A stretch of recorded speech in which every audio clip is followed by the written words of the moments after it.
Media के साथियों, आप सभी का हार्दिक अभिनंदन है, हार्दिक स्वागत है। आप सभी को राम राम, जय जोहार। आज मुख्यमंत्री श्री विष्णुदेव साय जी की अध्यक्षता में कैबिनेट की बैठक सिविल लाइन स्थित मुख्यमंत्री निवास कार्यालय में आयोजित की गई, जिसमें कई महत्वपूर्ण निर्णय लिए गए। महत्वपूर्ण निर्णयों में मंत्रिपरिषद ने आत्मसमर्पित नक्सलियों के विरुद्ध पंजीबद्ध आपराधिक प्रकरणों के निराकरण वापसी संबंधी प्रक्रिया को अनुमोदित किया गया।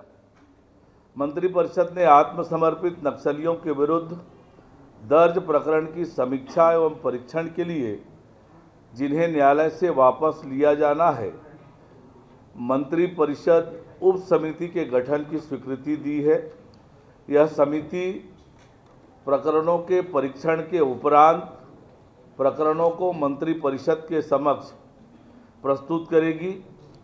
यह निर्णय छत्तीसगढ़ शासन द्वारा जारी छत्तीसगढ़ नक्सलवादी आत्मसमर्पण पीड़ित राहत पुनर्वास नीति 2025 के प्रावधानों के अनुरूप है, जिसके अंतर्गत आत्मसमर्पित नक्सलियों के अच्छे आचरण और नक्सलवाद उन्मूलन में दिए गए योगदान को ध्यान में रखकर उनके विरुद्ध दर्ज प्रकरणों के निराकरण पर विचार का प्रावधान है। आत्मसमर्पित नक्सलियों के प्रकरण वापसी की प्रक्रिया के लिए जिला स्तरीय समिति के गठन का प्रावधान किया गया है। यह समिति आत्मसमर्पित नक्सली के आपराधिक प्रकरणों की वापसी के लिए रिपोर्ट पुलिस मुख्यालय को प्रस्तुत करेगी। पुलिस मुख्यालय अभिमत सहित प्रस्ताव भेजेगा।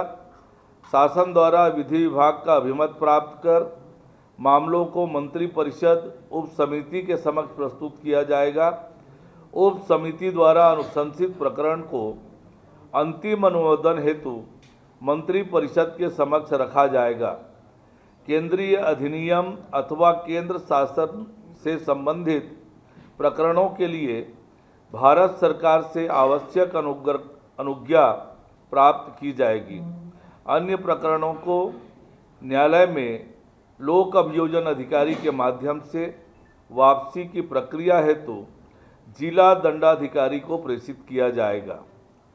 मंत्रिपरिषद द्वारा राज्य के विभिन्न कानूनों को समयानुकूल और नागरिकों के अनुकूल बनाने के उद्देश्य से 14 अधिनियमों में संशोधन हेतु छत्तीसगढ़ जन विश्वास प्रावधानों का संशोधन द्वितीय विधेयक 2025 के प्रारूप का अनुमोदन किया गया।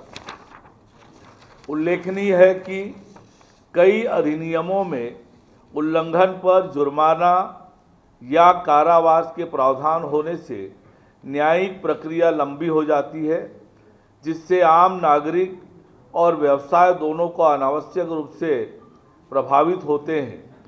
ईज ऑफ डूइंग बिजनेस और ईज ऑफ लिविंग को बढ़ावा देने के लिए इन प्रावधानों का सरलीकरण आवश्यक है।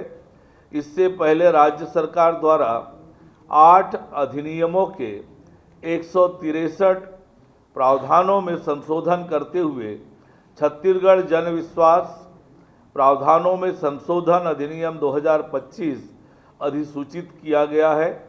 अब 11 विभागों के 14 अधिनियमों के 116 प्रावधानों को भी सरल और अधिक प्रभावी बनाने के लिए यह विधेयक लाया जाएगा। इस विधेयक में छोटे उल्लंघनों के लिए प्रशासकीय सख्ती का प्रावधान रखा गया है, जिससे मामलों का त्वरित निपटारा होगा, न्यायालयों का बोझ कम होगा और नागरिकों को तेजी से राहत मिल सकेगी। साथ ही कई अधिनियमों में दंड राशि लंबे समय से अपरिवर्तित होने के कारण प्रभावी कार्यवाही बाधित होती थी। इस विधेयक से वह कमी भी दूर होगी। इन संशोधनों से सुशासन को बढ़ावा मिलेगा। उल्लेखनीय है कि छत्तीसगढ़ देश का पहला राज्य है जहां जन विश्वास विधेयक का द्वितीय संस्करण लाया जा रहा है। मंत्रिपरिषद की बैठक में प्रथम अनुपूरक अनुमान वर्ष 2025-26 का विधानसभा में उपस्थापन बाबत छत्तीसगढ़ विनियोग विधेयक 2025 का अनुमोदन किया गया।